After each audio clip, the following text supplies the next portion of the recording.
நா செற்று விக்கில் மேல் வாரா முன் நல்வினை மேற்சென்று செய்யப்படும். நா செற்று விக்கில் மேல் வாரா முன் நல்வினை மேற்சென்று செய்யப்படும் அப்படின்னு சொல்றார்.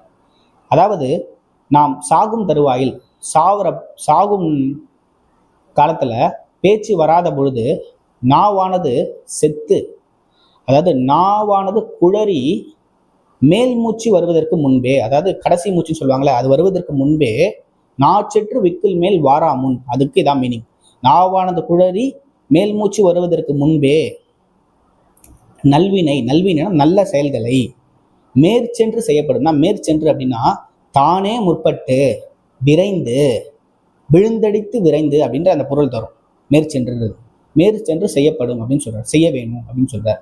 இப்போ சாவு நம்மளை நெருங்கிறதுக்கு முன்னாடி, நாச்செத்து நம்ம மேல் மூச்சு வருவதற்கு முன்னாடி நல்வினைகளை நாமே விழுந்தடித்து கொண்டு நாமே முற்பட்டு செய்ய வேண்டும் அப்படின்ட்டு வள்ளுவர் சொல்றார். அப்போ இந்த குறள்ல உடல் நிலையாமை, நம்மளுடைய உடல் நிலையாமை பத்தி கூறப்படுது.